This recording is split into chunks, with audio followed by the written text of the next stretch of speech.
Okay, it's right at 6 o'clock on Monday, February 3. We're going to get started. This is actually a combination of three earlier presentations. The topics are, where do my tithe and offerings go? And I'll also touch on a separate topic, how does my pastor get paid? Excuse me, what is the nominating committee? And where is the conference? So I'm going to share some slides here. The first set is how does my church work? Let's see, I gotta grab the right picture here of the slides. Okay. You should see how does my church work, a slide there. This is an interactive discussion, if there were others on the line, about how our local congregation and the Seventh-day Adventist denomination as a whole work. In other words, how do things get done? The first topic tonight is, where do my tithe and offerings go? I'm going to skip to a slide I'll first talk about the church manual. There's a document that's updated every so often, normally during what's called a general conference session, which is a worldwide church meeting once every 5 years. The last time was in 2022, and that was the last update. It often, besides giving guidance and direction to local congregations and other levels of the church, often gives a sense of the reasoning behind a particular one. The finance section of the manual is on page 141. There's also a section on local church treasurer at page 88 in the church manual. And there's also general conference working policy, which is updated more often. And where the working policy comes in is the handling of tithe and offerings between the local conference and other parts of the denomination, other parts of the organization. So I'm going to skip to, and you're all familiar with the slide that has an item on it for tithe, for local church budget, for the Idaho conference, and for world budget, and some blank lines where a person could write in a different dollar amount or whatever, however they want to split things. So it's an individual's choice with a recommendation of a certain percentages, as you can see. I'm having problems with my voice tonight. The next page that I want to emphasize is some that were provided. I guess I don't have them actually in this slide set, so I'll show them a different time. But there's some slides. If you want them, I can provide them for you. I can give you the links for them. There are local funds, those that are retained by the local church. Some people might call church budget, they might call it combined budget. That covers various local ministries and other planned expenses based on the funding that's authorized during a business meeting, which we recently had here in Idaho Falls. There's a building fund that accumulates locally for capital expenditures, and this is a place where the Adventist denomination is somewhat congregational in the sense that the local congregation is responsible for funding buildings, a new building project or a remodeling or an addition, or even a major renovation or major repairs. There's also local evangel, Good Sam funds, and some other accounts that are defined locally. Conference funds, those are the ones that once a month are transferred intact to the local conference by the church treasurer here in Idaho Falls and by each church treasurer across the conference here in Idaho Conference. So there's tithe, and that provides for what I might call the pastoral ministries of the denomination. I will show a breakout of those. There are other conference funds. For example, the Idaho Conference has Conference Advance that has 3 focus areas: evangelism, Christian education, and Camp Ida Haven. Grow is an evangelism fund. 10 plus 10 for kids is an education support fund. Other conference funds are designated either by the North American Division across the U.S. and Canada or by the world budget. There are some agencies within either the North Pacific Union, like Walla Walla University, or the North American Division. Some of the major evangelism things are under that. Things like Loma Linda University, Adventist Community Services, ADRA, Disaster and Famine Relief, Religious Liberty, and so on. And occasionally there are special appeals for funds, like when Hurricane Helene hit earlier in 2024. So this is the congregational aspect. A pastor is actually a conference employee. So the pastor's salary and any allowances, for example, like housing allowance or a mileage allowance, especially when a pastor has a large district with widely separated churches, they're paid from conference funds, especially tithe. The tithe is split out, some retained by the local conference, and I'll have a slide on that, and some is sent to other levels, like the North Pacific Union in our case, or further along to the North American Division, or the General Conference. So I've already talked about local building projects. The interesting thing, though, is that the actual property ownership, deeds for all real property, land and the improvements on it, are held by the Idaho Conference. So all transactions for local real property are handled by the conference, or you could say in cooperation between the local congregation and the conference.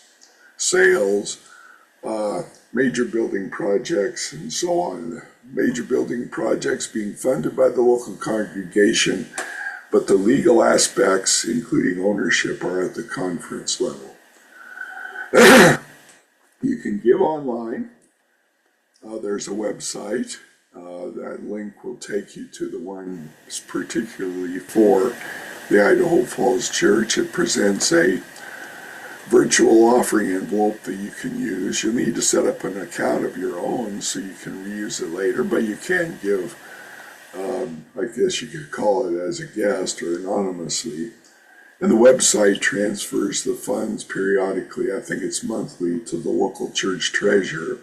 So they're accounted for the same as if you handed in dollar bills or a check in an offering envelope locally.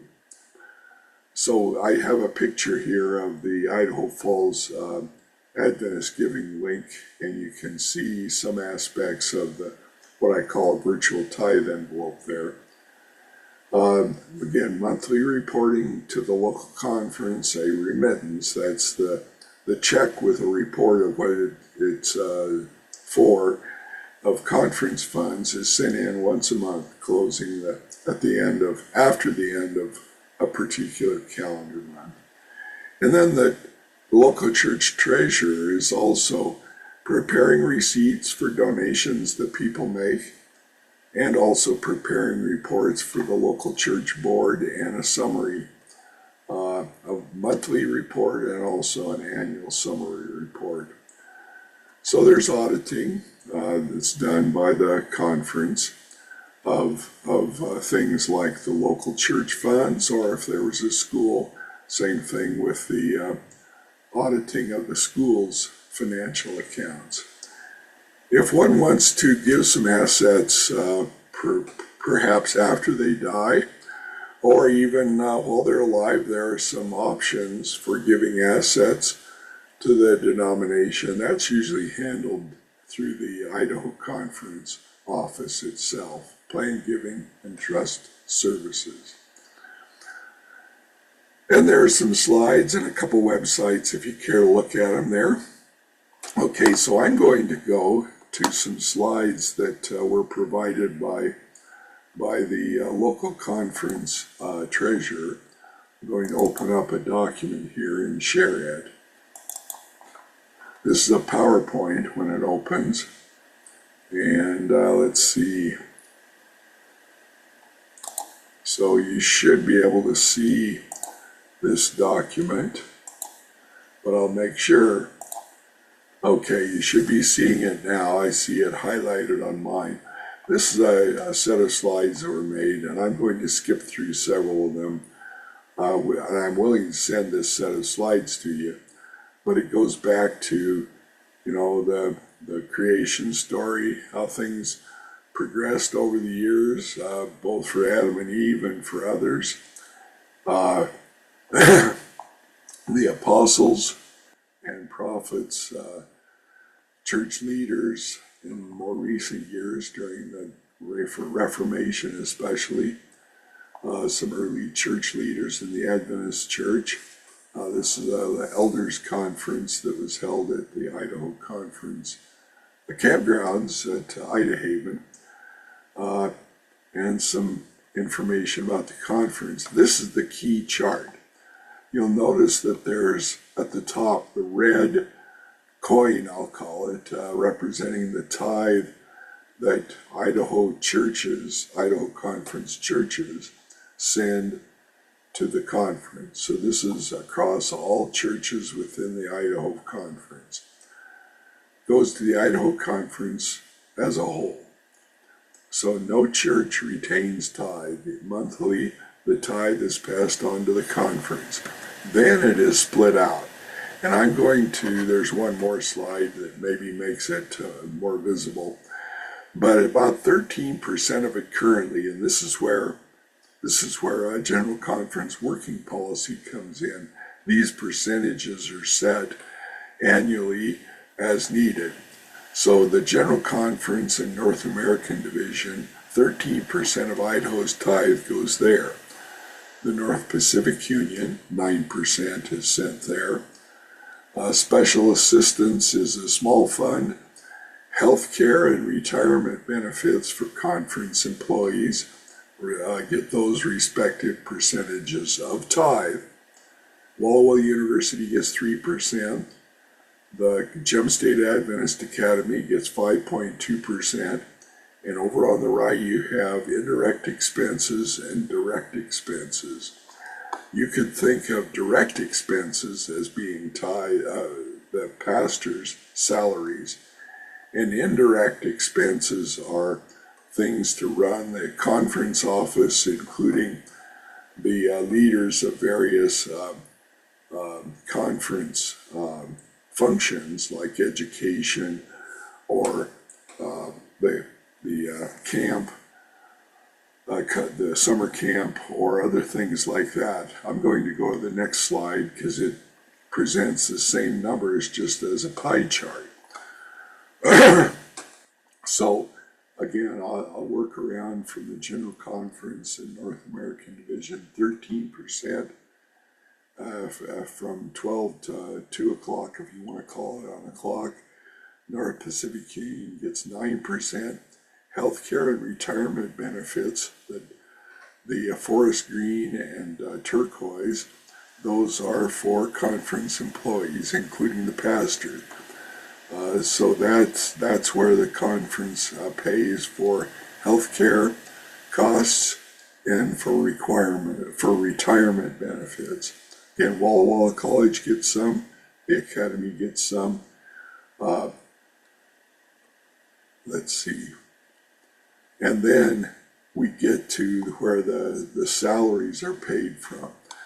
The dark blue, almost midnight blue color, Idaho Conference Direct Church Ministries, that's pastors' salaries and evangelism. And on the top left, the kind of burnt orange color, church and departmental ministries accounts for about 1/3 of the tithe. So that's a breakout that shows, again, in the midnight blue, how does my pastor get paid? Salary in the dark blue, retirement benefits in turquoise, forest green, healthcare costs. So that's an explanation from the conference of how the tithe is split out, and how to answer the question of how does my pastor get paid. Now I'm going to go back to the first set of slides I had up. These are the topics we had planned to cover.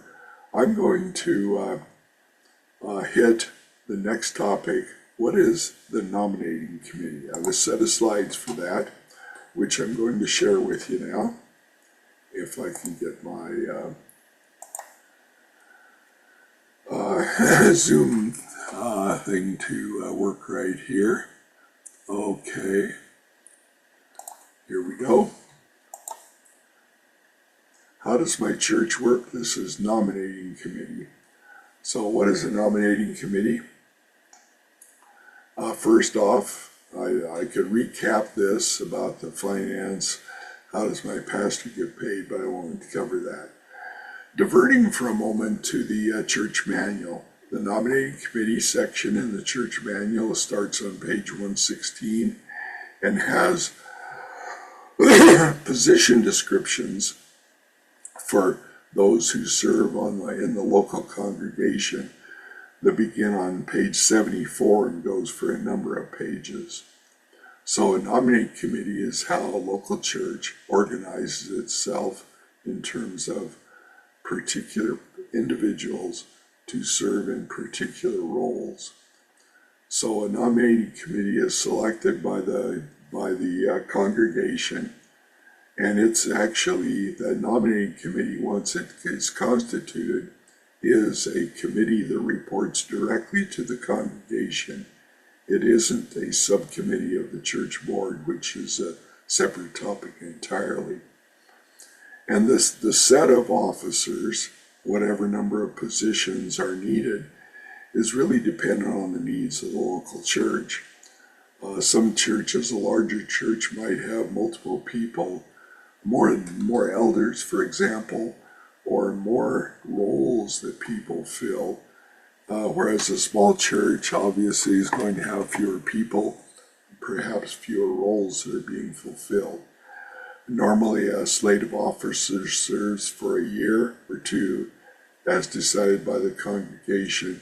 And a point here, a critical point, a crucial, is an election of a particular individual to an office is not perpetual. It's a year or two at a time. So a person who, for example, takes on the role of children's, let's say, junior Sabbath school leader, there's no expectation that they're going to continue to do that until they drop dead.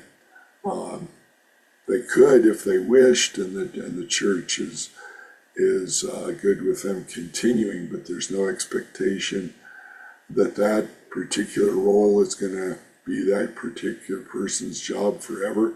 Same thing with an elder. If they're elected as an elder, that doesn't mean that they're going to be a local elder for the rest of their life. So again, nominating committee chosen. A church might also choose to create a standing nominating committee. The pastor is usually the head. If there's no standing committee, for example, like how we do in Idaho Falls, between the annual or every 2-year cycle of officers changing, the church board takes on any vacancies that occur. And the members of the nominating committee meet. They need to be people that look out for the welfare, the best interest of the congregation. Again, the nominating committee is not a committee or a subcommittee of the church board. It reports directly to the church congregation. The committee meets. Pastors normally have the chair, as I said. The position of pastor is not subject to action since the pastor is assigned by the conference to a particular congregation or district.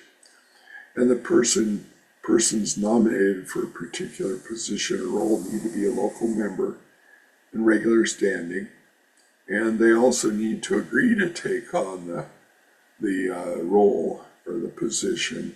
It isn't just that the nominating committee selects them and they get published without any notice of anything. The person is the rule, the right way to do it is for the nominating committee to contact the person and see if they would be willing to serve in a particular role.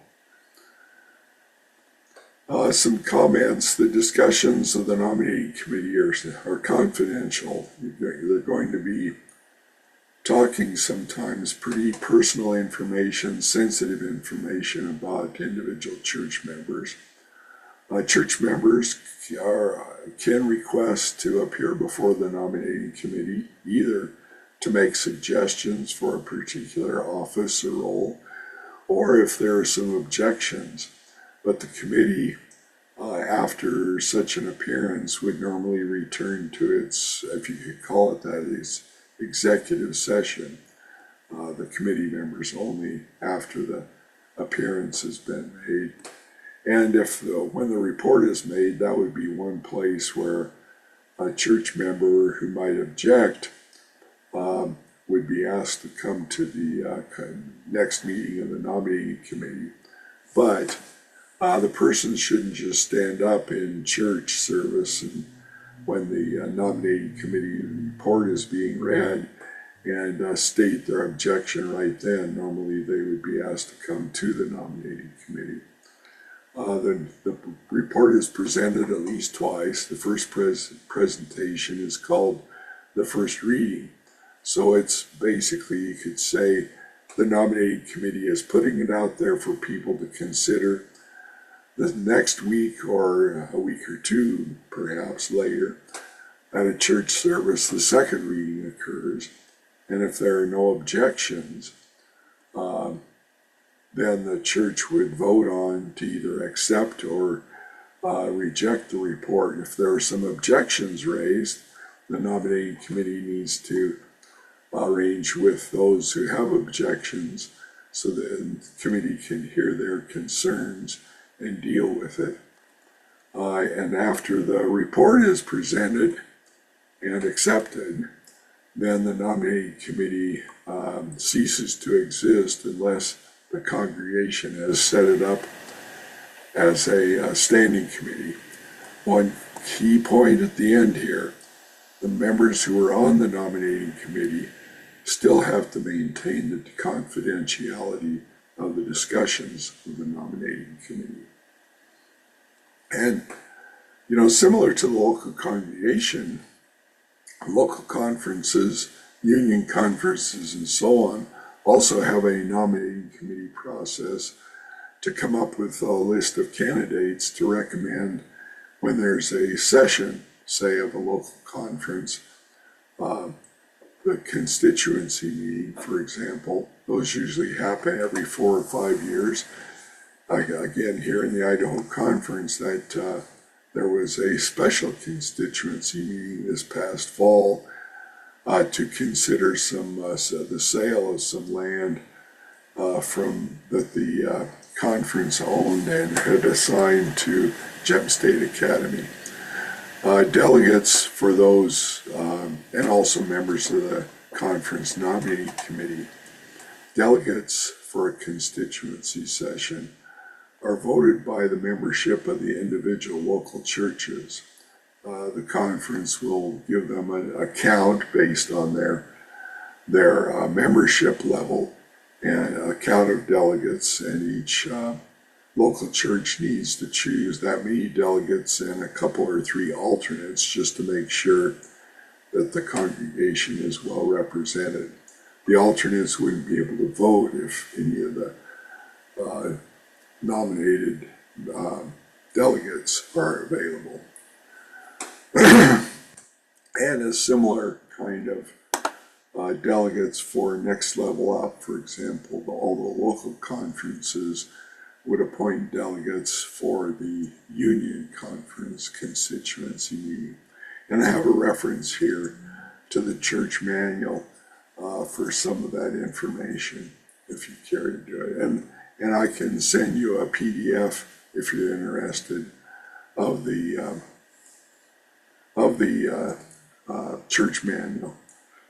Okay, I'm going to next go to the topic, where is the conference?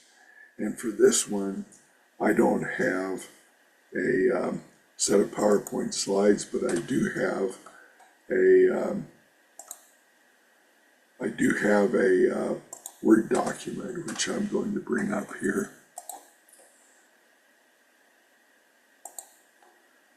Okay, you should see that Word document on your screen.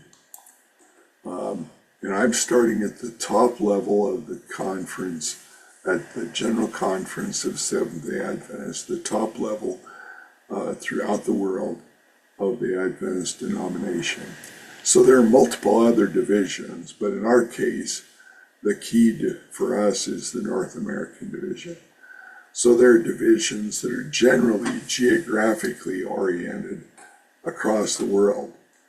And in some cases, there are other than divisions. For example, if there's widespread conflict going on, one nation might be an organizational unit of the General Conference by itself because it is in a war, let's call it. Okay, but let's go with the North American division, which is ours. That is Canada, the United States, and an oddity, the island of Bermuda. So there are multiple union conferences within the North American division. Ours is the North Pacific Union Conference. The North Pacific Union Conference, again, is a geographic territory. You might guess that it's roughly the northwestern United States, and you'd be correct. There are multiple local conferences. Ours is Idaho Conference of Seventh-day Adventists.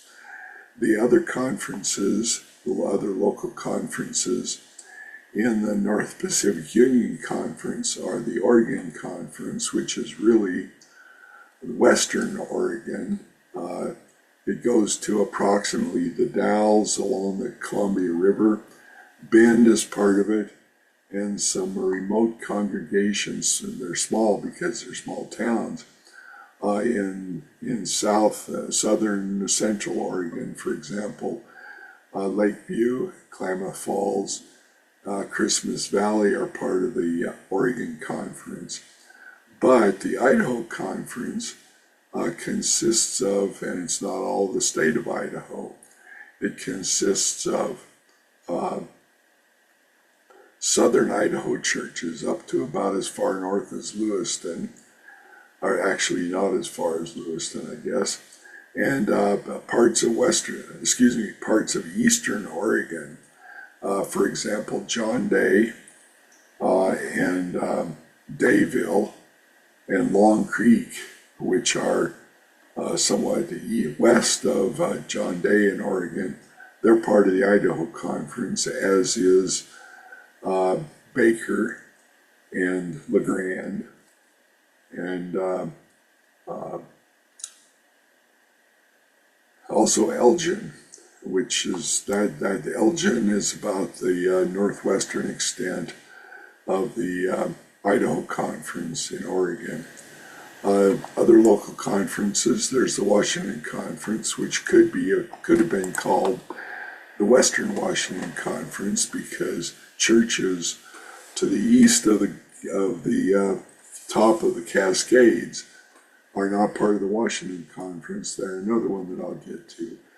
The Washington Conference, again, mostly Western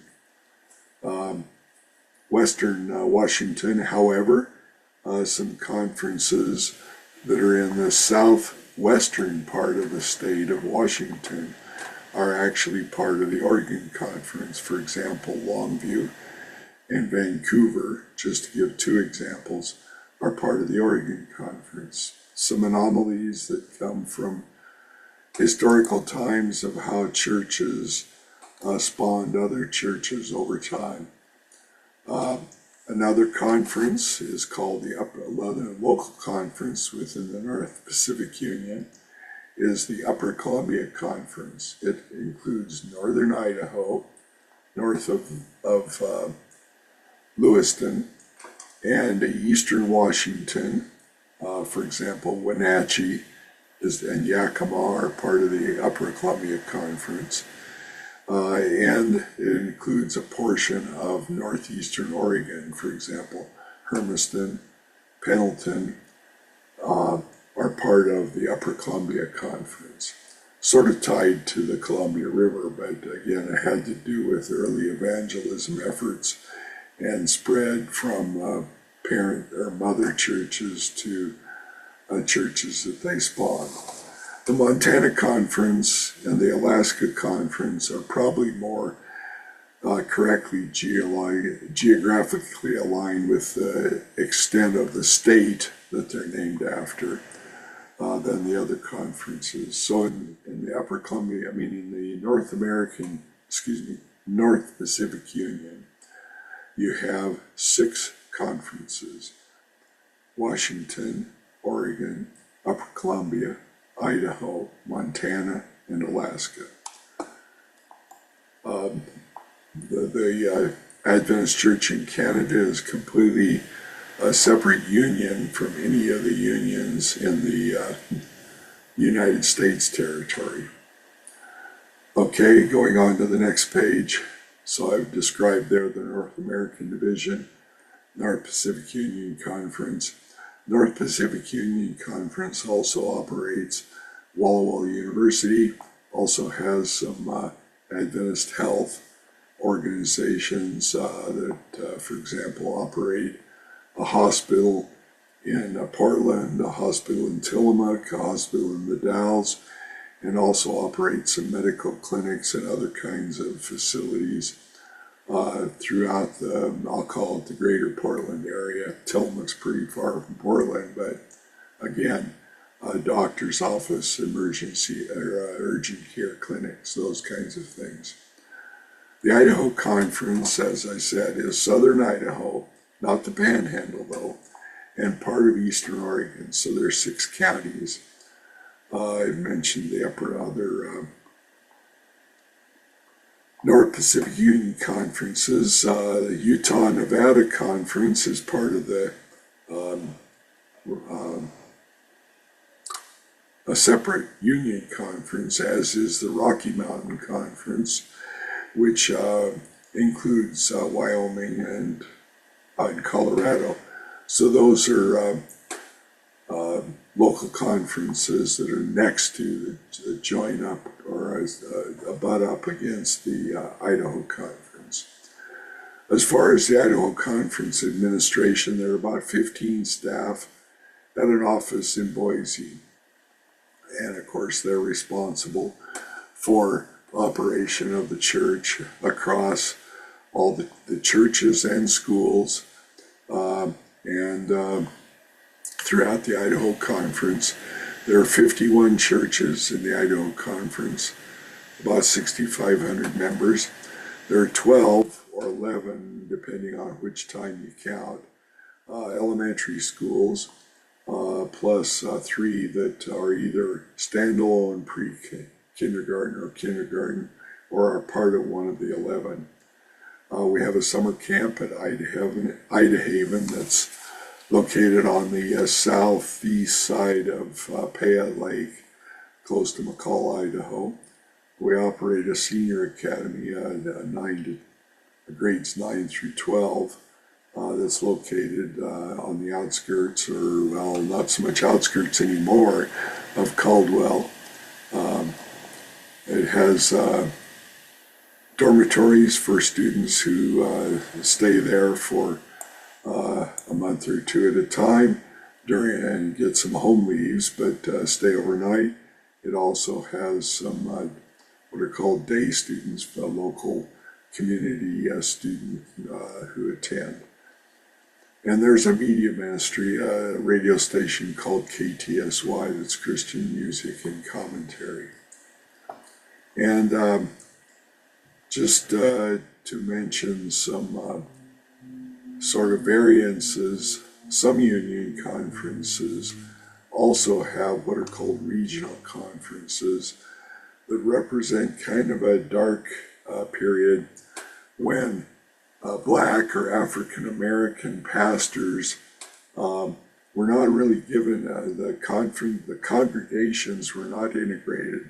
This is back before 1950, mid-1950s, or even into the 60s, where the Black or African American congregations were separate. The Black ministers and evangelists were given an opportunity to spread across a region or to serve across a region, a regional conference among Black constituencies. There are also missions. For example, what's now the Alaska Conference for a while was a mission, and this is true across the rest of the world as well, where a particular geographic territory is not able to have enough tithe to pay adequate pastoral staff and other leadership staff, and therefore receives some assistance from a higher level, whether it's a union conference or a division of the church, or directly from the general conference get some financial assistance. In that case, that's called a mission. Once a mission gets to the point where it has enough membership and enough tithe flow that it can support itself in terms of, as we talk, the percentages that stay local, then that mission becomes a local conference. These had geographic territories.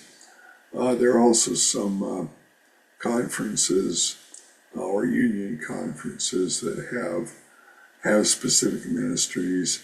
For example, Project Patch, that's based in Garden Valley, Idaho, is not actually, even though it's within the territory of the Idaho Conference, about an hour north of Boise.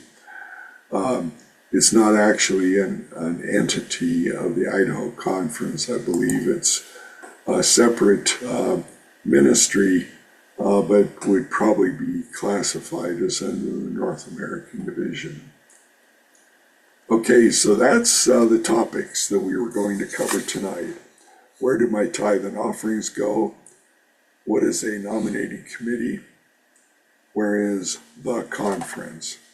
And these are kind of Adventist jargon terms that people might not be familiar with or have a different idea of how they would work in a different denomination. So I've tried to describe how things work in the Adventist organization. Along with tonight's topic about where do my tithe and offerings go, I hope I've given you a sense of how our local pastor gets paid. Our local pastor has three congregations: Pocatello, Idaho Falls, and the company that meets in the Teton Valley with a building that they rent in Victor.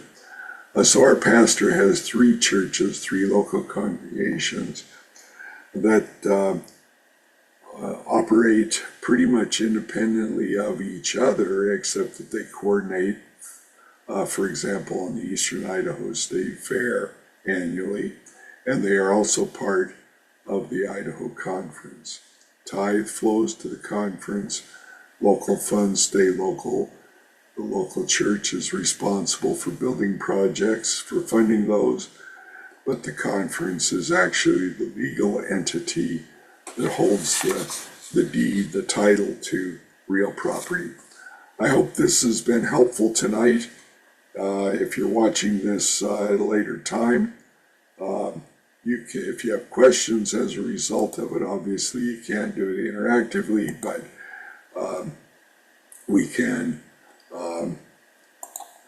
take some time at another time to try to answer the questions that you might have on this particular topic.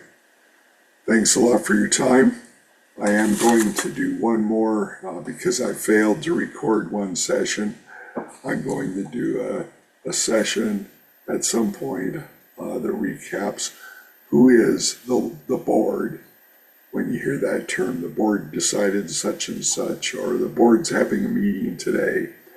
Who is the board? What is Comm meeting? And what is the benevolent fund for?